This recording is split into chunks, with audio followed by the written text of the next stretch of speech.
Have you fallen down the cottage industry rabbit hole yet? Well, if not, buckle up, Alice, and click on over to the description in the show notes and sign up. Then you can get ready for the most fun induction into the cult of all things yarn and fiber. This will include, but not limited to, free yarn, free ebooks, patterns, coupons, and much more. You don't want to miss out.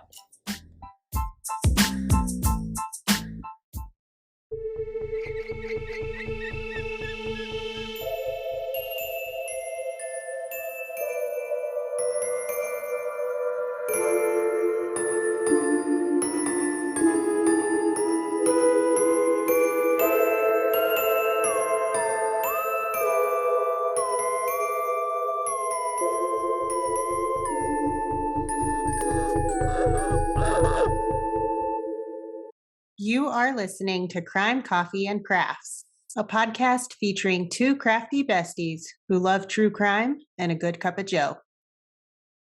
Hey, amateur sleuths. I'm Kristen. And I'm Heidi. Welcome back. Crime, Coffee, and Crafts. We love it. Another episode. Live for it. Here's another episode. We hope that you are having a fantastic day and had a good week.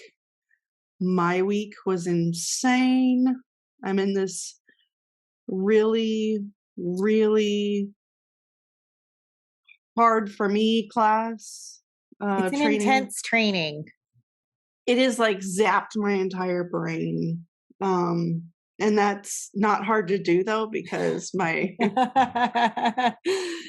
because your lack of sleep and yeah, I'm an insomniac, guys. Insomnia, OCD, ADHD, these are all things that go on with my brain right now. I like how you say right now, like it hasn't been happening for a long time. So Kristen hasn't slept since she had kids, probably before that even. Yeah, I was pregnant with Haley. It's been almost 15 years. That's insane. Holy hell. Yeah. How have you not become like a serial killer? Honestly. Or at least a raging, not so nice person. A raging lunatic. Yeah. I smile through it, guys. That's also a mental illness. Kristen also, but you are trying with the power of positivity, which I really like.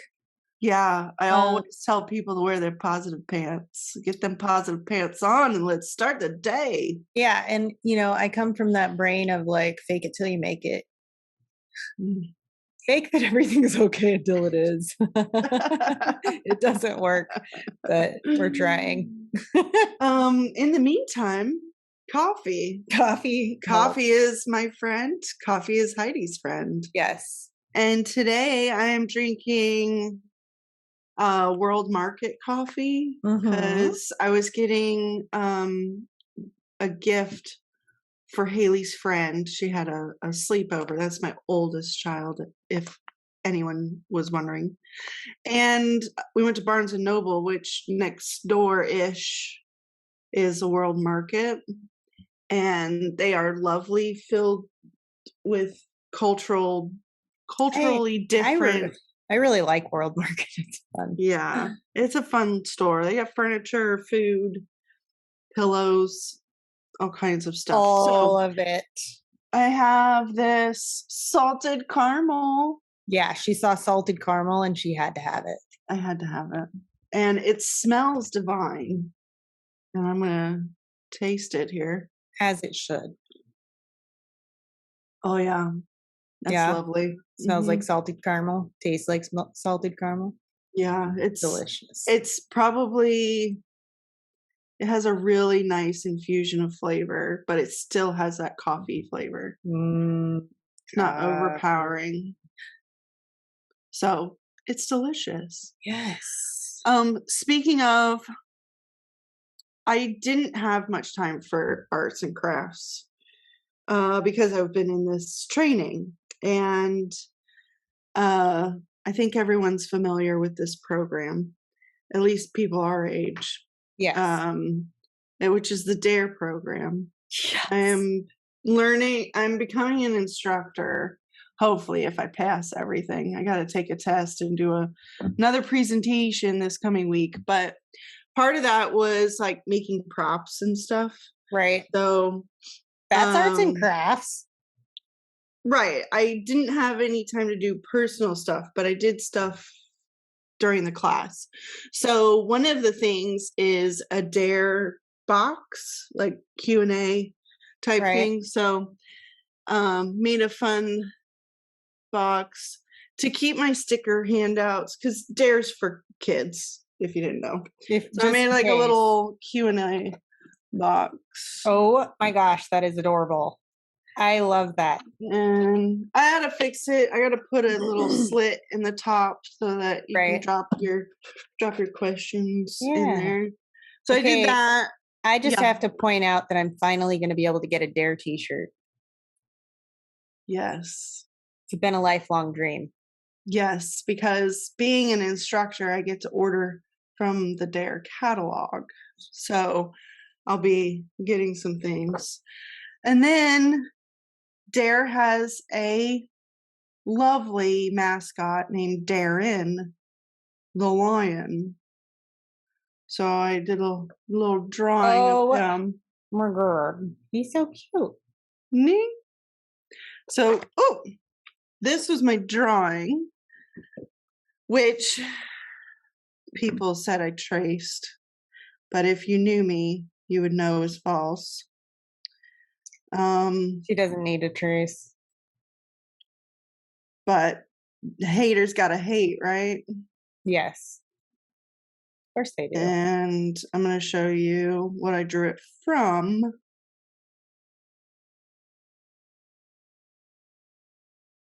I remember being in art class and having to take like a tiny picture and turn it into a large piece of art by a specific scale and just freaking eyeballing that shit.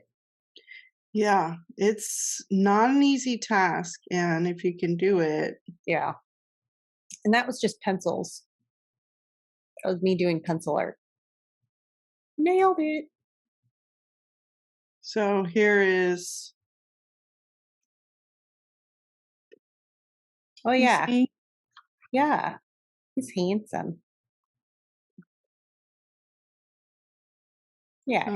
I think yours looks even better, personally. So there's Thank you. Thank you. So I'm going to laminate all these. I also did some letters because everybody loves acronyms. So yes, they do. I love it. See? And I'll use them as activity presentation points. And so that's all the art I had this week. But I'm also working on Heidi's other business logo. Yes. Oh my God. She wants to reformulate it. So I'm creating that artwork as well. I can't show her though. I can't show anybody. I'm so excited. Okay. So there's that. All right. Trigger warnings. This might be a hard one for some. Okay, hold. It's unfathomable. Hold. Yes. Kristen went to load her document, y'all. It happened. It finally happened. She went to load her document and saw what mine was. And she texted me and she was like, did you cover this? And I was like, yeah, why? And then I sent her another text. I said, oh my God, did you cover it too? And she texted back, yes. And I was like, fuck. We had one of those non-check-in weeks. Yeah. And it screwed us all up. And so this is what are the odds that we cover this insane story? Because how is it possible we both came across it in the same week? I think that our computers are linked together somehow because we're friends and it knows it. And it was like, here's this case. So we know better. We're going to check in with each other more. I had a really bad week, guys. I mean, I'm talking like Yeah. I forgot a lot of important things, and it was a hard week for me. All okay. Anyway. So Kristen is covering the case. I'm not. I'm going to cover something else because we have enough recorded right now that we can do that. So yes, we're a little bit of ahead. We're a little ahead. So thankfully, because some weeks we have not, and we have scrambled to get we're like, yeah. But we know our peeps, and we don't ever want to be that podcast that doesn't have an episode for the week. We just don't. We really want to. That's one of those things that makes me cringe because I see it a lot on Twitter when podcasts post no new episode this week. Too much going on, and I'm like, well, and we're also kind of people pleasers. Me more so. Heidi would say "fuck off" and take something seriously if you're going to do it. Right. So we really want to push and make sure we have an episode for you guys to listen to. So it's very important to us because we want our listeners to, we don't want to disappoint. We don't like to disappoint. Yeah. It's not good for, I'm enough of a disappointment. No, you are not. It's not good for any business to be unreliable. And that's how I was raised. Yes. You got to be there. Even if comes from a woman who's still working her ass off to this day. Hi, Mom. Yeah. Mama. So, yeah. Anyways, so we had that little mess up. Everything's but we've recovered and everything's going to be good. Yeah. So, trigger warnings. This is an episode about the Tyneside Strangler, and I'm going to give that title because nobody probably has heard that name really. Right. Might have if you're from the UK. Right. Yeah. That would be like common knowledge probably. It would probably be national news over there. But for us Americans, it's not widely talked about. So getting into it, we got murder by strangulation, child abuse and neglect, children murder victims, and sexual abuse.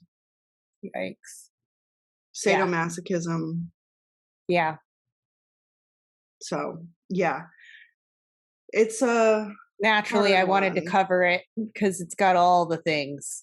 But Kristen had finished it before I did, so I was like, it's all yours, dude. Plus I have more free time, so you're on it. I hope I can do as well. Oh, it'll be awesome. So, we are going to start. Yikes. Are you ready? I'm already yikesing. Okay. I'm yikesing because yikes. So there was a well-known local prostitute from Scotswold, England, who she would travel to Glasgow, Scotland often for work. And she had an unwanted second pregnancy. She had already had her first baby, and she just did not want to have this other child. And her name was Elizabeth Bell, and she went by Betty. And she was only 17 years old. With her second child. And married.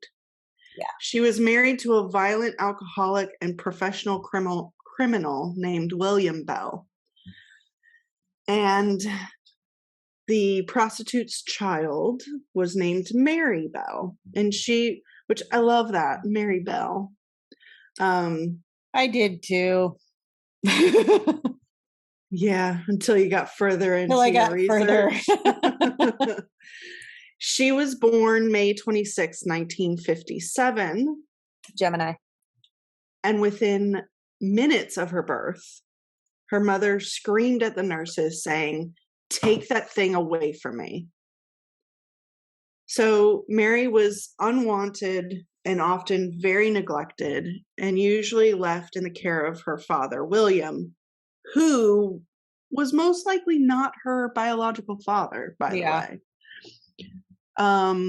This is the 50s, prostitution, not much for I read that protection.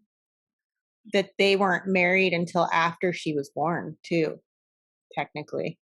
But I don't know for sure. There's no Yeah, there's proof. conflicting reports Yeah. on whether they were married before or Right. married during the pregnancy Yeah. or after. So Yeah. he was listed as the father on her birth certificate. That I do know. Right. So when Betty was off working, Mary and the other daughter would stay in the care of William. Okay. This was not a great circumstance, but it was better than when Mary was left with Betty. Right. Yes. While alone in the care of her mother, Mary often suffered from household accidents. They inflicted a lot of injuries, and she would tell family members that, oh, she fell and hurt herself, or they also talked about how Betty liked getting attention from the child being hurt. Right. And telling lavish stories, which is Munchausen by proxy. Yeah. And they go back and forth saying they think that she had this because she constantly was making up stories or hurting Mary on purpose to tell stories to get attention. The family believed that Betty was trying to intentionally kill Mary, though, or at the very least injure her and take out all her anger on the poor girl. There was an occasion where she tried to stuff Mary full of sleeping pills. This was when she was like a baby, like probably not even a year old. Oh my God. And on another occasion, Betty dropped her out the window, made her fall to the ground, and hurt her that way. So throughout her childhood, when left alone with the mom, Mary always had injuries. Right. She would have marks or bruises or broken limbs. Lots of things occurred. Haley snuck in my room. Oh, hi, Haley. Heidi says hello. Hi. Anyways, Betty one day sold Mary, like legit sold Mary, gave her to a mentally ill woman who could not have children of her own. It's Just what? It's so weird to me because it's like all of the other things are believable, which sucks because they happen a lot, which is really sad. Yeah. But selling your child to someone just never makes sense to me. No, that's not even like, if you're going to sell your child, sell them to somebody who's like going to take care of them. Yeah. But luckily for Mary, not luckily. I don't know if this was lucky or not, but anyways, Betty's sister Catherine went to the ill lady's home and took Mary baby back and said, no, you're not raising this child. This is our child. We're going to raise. So the family would go back and forth trying to convince Betty that they could take care of Mary and give her a better home.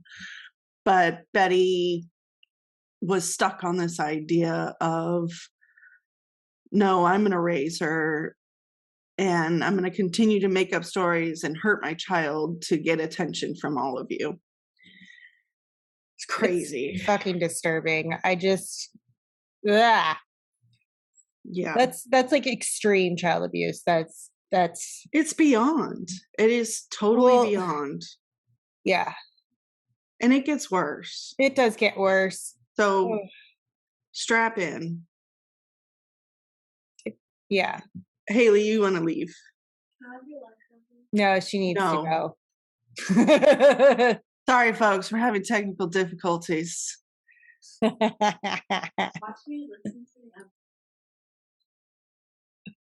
Sorry for the interruption. It It's happens okay. in It a happens. household. That's what the pause button's for. It's fine.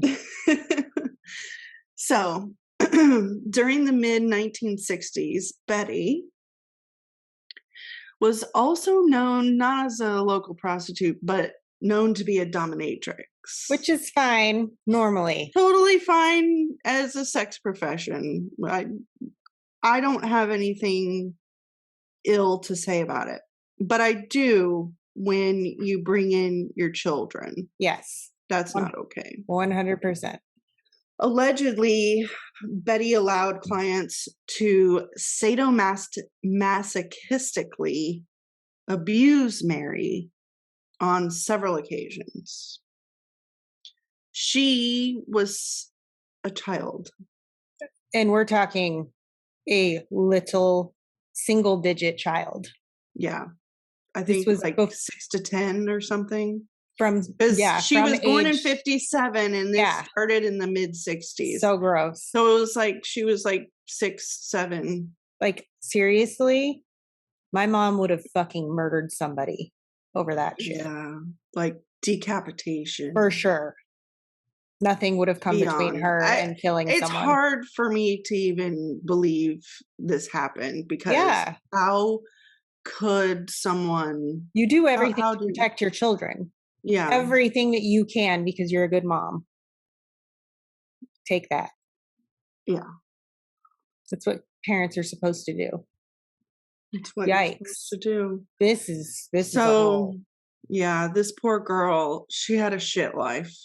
She was born to a shitbag mom. Her dad didn't protect her, clearly, because he's not really talked about. He was a shitbag too. do Anything. Yeah, he was a criminal, but at least he should have stopped this behavior. Yeah. It's awful. So she had a shit life, I tell you. And pain from the very beginning was Mary's lifelong companion through her terrible, awful childhood. Just pain, always. And all she knew was that pain. And what is something that happens to victims of continuous pain given to them from loved ones? Yeah. It's just pain inflicted on others around them. Lots of times the abused become the abusers. And it's not just physical pain she's going through. She has been an unwanted child from the day she was born. Right. Degraded, talked down to, yelled at, bullied. The mental and emotional shit the trauma that she's gone through. It's unfathomable. I just don't understand how people could be so cruel. It's awful. So at school and at home, Mary showed many disturbing signs of unknown, unpredictable behavior. She had constant mood swings and was also a bedwetter. It's common in people with such abused lives. They have no control. There's no control over anything. No control over feelings, no control of their bodies, no control of their brains. They don't know how. And since all she knew was pain and sadness, that's what she put on everybody else. At school, she always fought with other children and on many occasions tried to suffocate playmates. Like, there was a time that the kids that grew up with her recounted a time where she went and put her hands on someone's neck and the girl started to turn blue and they yelled at her. So she stopped. And then she went to the next girl Yeah. who was turning blue. And it didn't stop there. She went to a third girl and turned her blue. All this happened in the same occasion. Like, yeah, that's just one why instance. don't you stop this? Like, how? Get the girl some help. Like, seriously. I mean, it was what? It was the 60s. Still the 60s at this time. Yeah. Yeah. On one occasion, she also tried to suffocate a young girl by putting sand down her throat into her trachea. Like shoving sand down in there to suffocate Dude, her. I've had sand in my mouth. Ugh, yeah, it's awful. You don't So- recover from it very easily. No. Yeah, that's just terrible. Yeah. The the only friend Mary had was a next door neighbor named Norma Bell. They had no relation. They just so happened to have the same last name. And all other children in the neighborhood and at school would not socialize with Mary. Understandable. Largely due to the fear of being a target of her violent attacks and outbursts. Yeah. Mary did not know how to be a normal child. Normal was not a part of her. It wasn't part of her life. No, she had seen far too much to recover. So, the day before Mary turned 11 years old, May 25th, because she was born on the 26th, May 25th, 1968, she strangled a 4-year-old boy named Martin Brown in an abandoned house. It is believed that she acted alone, but she and Norma broke into a nursery, vandalized it, and left notes about killing the boy. They didn't specify that they did it, but they left notes like taunting people Right. about the death of the little boy. But the police thought it was a prank and didn't look into it further because the little boy had been found in the abandoned house alone.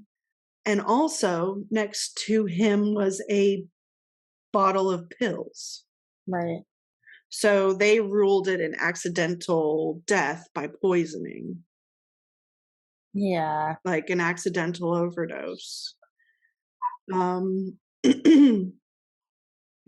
Mostly because little Mary. Sorry, Yes. guys. My dogs are going insane. Oh, I don't know. Keep we're going. having kid dog interruptions. Yeah.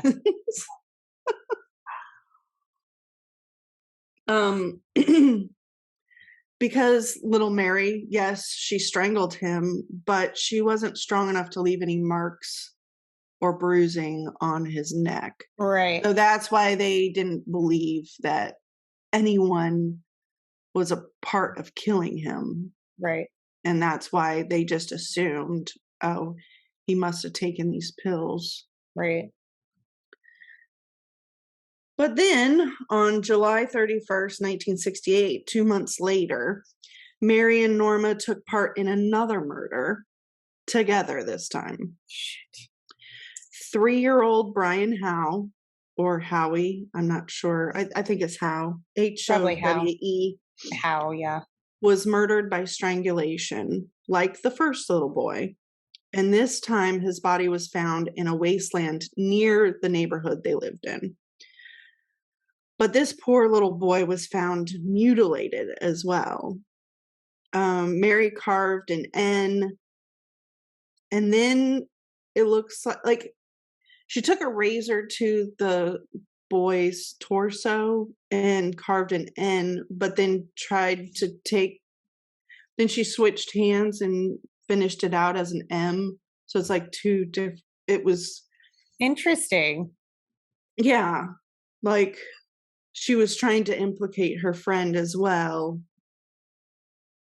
But There's a whole lot. So she also used a pair of scissors to hack at his hair, and she cut into his legs, and also I'm sorry guys, It's this okay. is a It's tough about one. to get gross. She mutilated his penis as well. Yeah. Yeah. So after this poor little boy was murdered, they linked the other boy's murder to the girls, because when they were questioned in the neighborhood, they had odd reactions, and their behavior when questioned about the boys, they had different stories. Like they would change the way they talked about the boys. Anytime you're changing your story, that's not a good sign. Yeah. So, in a weird turn of events, Norma and Mary were charged with 2 counts of men. They were charged with the deaths. Okay. During pretrial, both the girls went under psychiatric evaluations. They found that Norma was not of high intelligence, and that she seemed to be more of a follower and not making her own choices. Right. So they presumed, because Mary's psychiatric evaluations showed classic symptoms of psychopathy, which means she had no empathy, no remorse. Yeah, and I read that some of the things she said to people after, I think it was the first kid that she killed, Yeah. like she went to the mom's house. Yes. And oh my fucking God, this kid, she's just evil. Pure evil. She said some nasty things. Yeah. And we also have pictures of the notes that she wrote and left at the nursery. Yikes. One of them said, it's either I kill or I murder so that I can come back. Yeah, it said I murder so that I can come back. Ooh, Yeah. it was so funny. I mean, what 11-year-old is Right. saying these? But now that we know all of that information, once I read all of that, I kind of wondered, like, even though, yes, her mom's a fucking shithead, her dad's a shithead, I wonder, because I don't think her mom treated the other kids that way. Mm-mm. Did she know that Like this maybe baby she knew it was evil pure evil inside when her it came belly? out? You know what I mean? I mean, I kind of wonder. She probably was the result of some sort of sick shitbag. Right? Like the actual dad that we Yeah. know nothing about is Yeah. probably an evil son of a bitch himself. Yeah, maybe. So on November 17th, 1968, Norma was acquitted of her charges. Right. Due to the court believing she acted under the pressure of Mary. Mhm. So she believed that she was bullied into helping Right. Mary, and went along with it because of her diminished capacity in her thought processes and her brain. Now, mind you, she was a couple years older, but she was still not as intelligent as Right. Mary, at least from what the tests showed. Mary, however, was convicted of both charges. They dropped it to manslaughter, Which is ridiculous to me. on the grounds of her being younger and them thinking kids don't kill. But Kids guess fucking what? kill, y'all. They do. Hmm. They do. The judge, I love this guy's name. I'm sorry. Mr. Justice Cusack. Hey, that's a good name. I know, right? He believed that Mary was a grave risk to other children. Well, he's not wrong. Not wrong. He sentenced her to be detained and I love this judgment, because how cool dude, how cool does Britain make things sound? Like, Right. seriously. He said that she was to be detained at Her Majesty's pleasure, meaning she was given an indefinite sentence of imprisonment. So it was left up to outs of parole or seeing how she does year after year after year. Right. To determine how long can she be rehabilitated or not. Right. Yeah. So at the time of sentencing, though, she told one of her one of her guards, that whoever was her security that day, murder isn't that bad. We all die sometime anyway. Yeah. Somebody get this kid some help. Mm-hmm. For serious. For real. But you're never going to believe this. So she went to prison. At first, they didn't have a place for her. Well, yeah. Where do you put a child murderer? And a girl. She was a girl. Fuck, yeah. They put her in with Girls can't murder. They put her in with an all boys prison. Like juvenile justice. If I was a little boy, I'd be afraid of her. Yeah, so she probably was fine. She's scary. They probably didn't mess with her. But still, that's kind of tough. Going to an all boys juvenile hall. Like, yeah. She ended up moving on to another place, and then like her last year of imprisonment, she was in a place where she could learn to work. Mm-hmm. And I think they tried to teach her secretarial jobs. Mm-hmm. And after almost 12 years of imprisonment, because it was technically like 11 and a half, right, she was released. Yeah. At the age of 23 on May 14th, 1980. Ugh. Okay. 23 years old. This woman is probably still alive right now. She's born in 57, right? Yes. So she would be 65. 65. 65. Yeah, 65.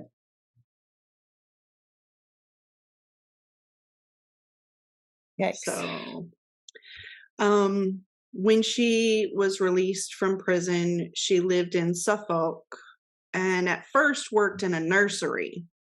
Right. She got a job at a nursery, and luckily her probation officer thought this to be an inappropriate job for her.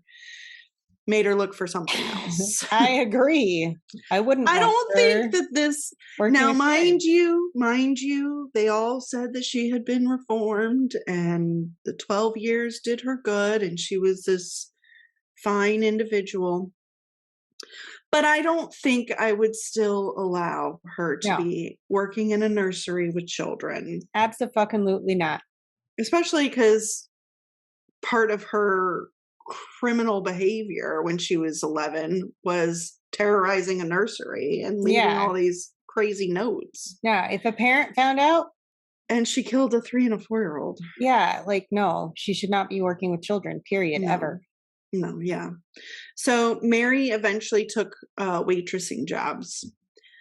And in 1984, she met a man and had a child. But this also caused much concern. She's still under probation. She was still under the care of an officer. So she had to check in. So they found out she was pregnant, and they did go up with social services and had asked, could a child murderer become a loving mother? Could she actually take care of and not neglect this child that she was going to have? If she had learned what love and what people are supposed to be like, finally, if she wasn't born this way, if this was all a creation of how she was raised, Right. Yes. If she was born this way, no. So, Yikes. social workers believed that she had been reformed and they allowed her to raise a child. But on the technicality that she would be a ward of the state. And so that happened. They watched and watched and watched until 1992, when they said that this 8 years was enough time to see that she would be a loving mother. Nothing happened during that time. She raised her as a loving mother should. So somehow Mary went from child murderer to an actual loving mother and continued to raise her daughter in a loving, well cared for home. Yeah. It's odd. Then this is where I really truly believe, if this is all real and true, this was a definite nurture case. Right.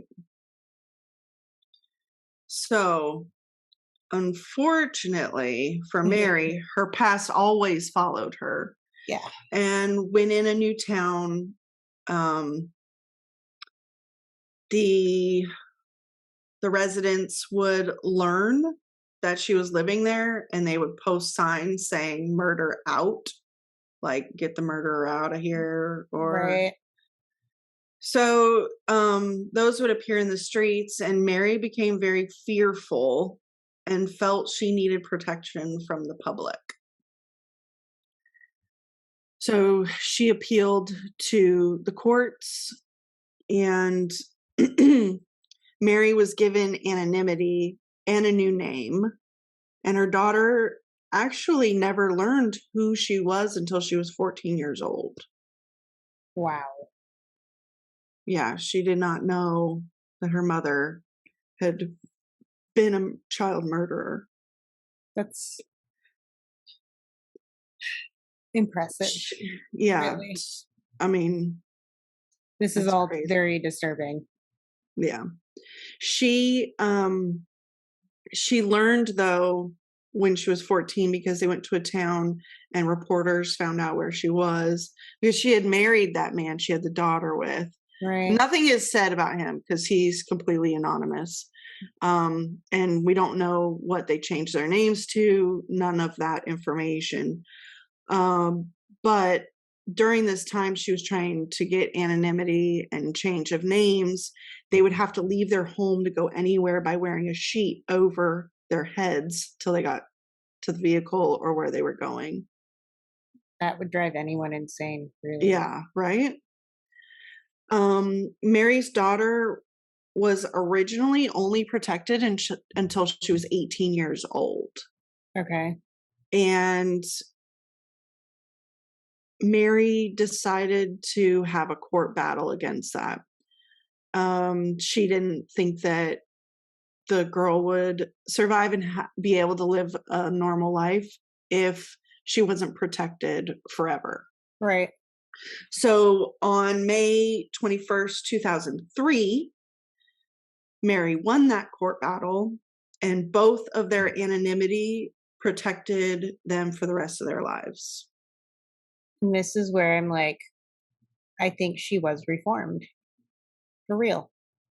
Maybe because she did getting that love that she finally needed in her life from this child. She finally understood. It seems like, and it seems like she had a good man somehow. Right. Somehow she met and fell in love with a man. Right. And had this baby, and they stayed together. Right. As far as we know.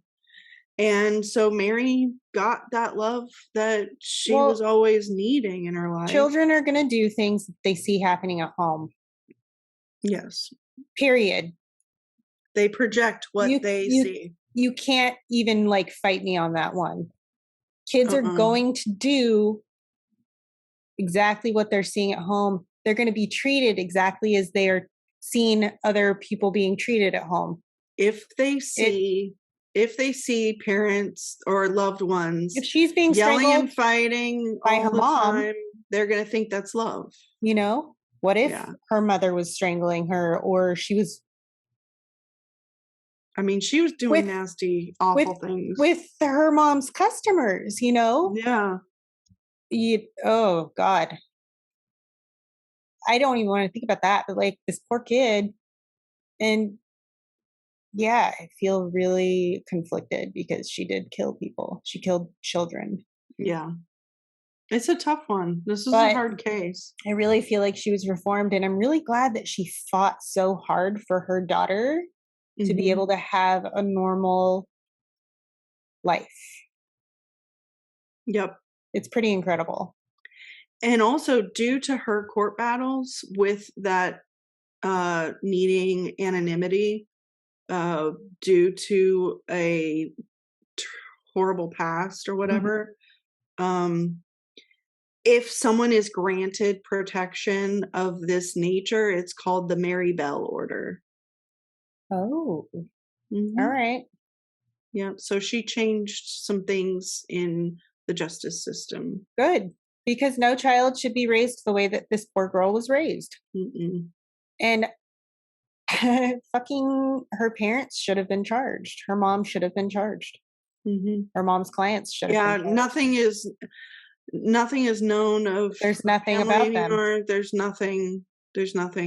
And nothing is known of Mary and her daughter and husband any further, except it is believed that Mary became a grandmother in 2009. Okay. Well, she did the right thing and did everything she could to Yeah. change her future. Yeah. Oof. So that is the tragic So many story of Mary Bell, but hopefully I think that it had a better ending. Yeah. I hope and there's no death record, so it is believed that she's still alive under another name. I mean, she would only be in her 60s, so 65. yeah. So. You know.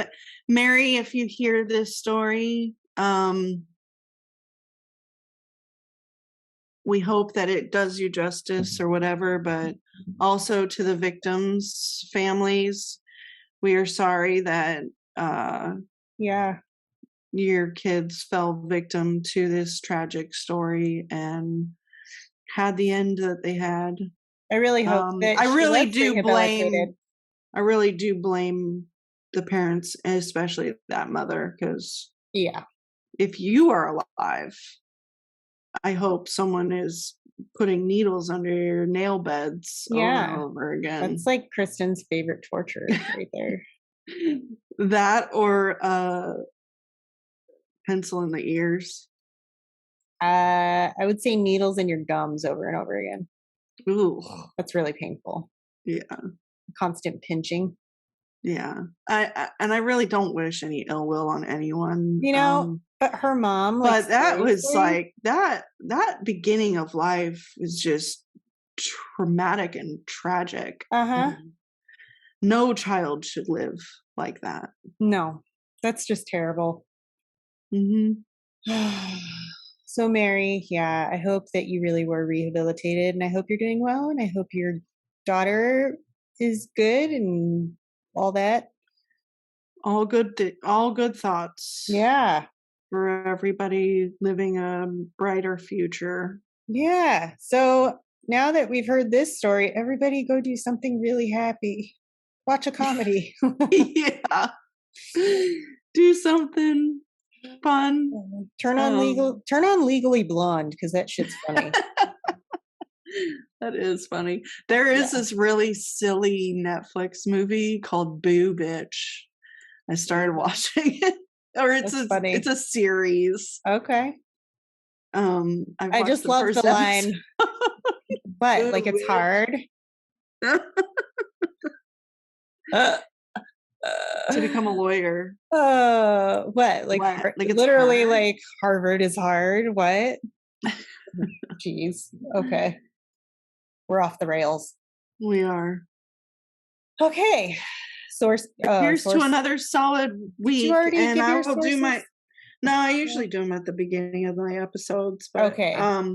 Wikipedia, Murderpedia, all that's interesting, and newspapers.com. Word. Because Heidi got us that special Fucking subscription. amazing.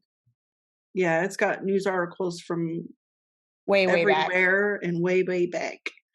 Way back times. So. All right. There we Well, are. There we have it. enjoy your coffee. Until next time. Ta-ta. For now. Thanks for listening to Crime, Coffee, and Crafts. If you love our podcast, please rate and review us on Apple Podcasts. This helps us more than you know. If you really love us and want to support us, go to our website at www.crimecoffeeandcrafts.com. From there, you can join our Patreon, shop our merch, and find us on social media.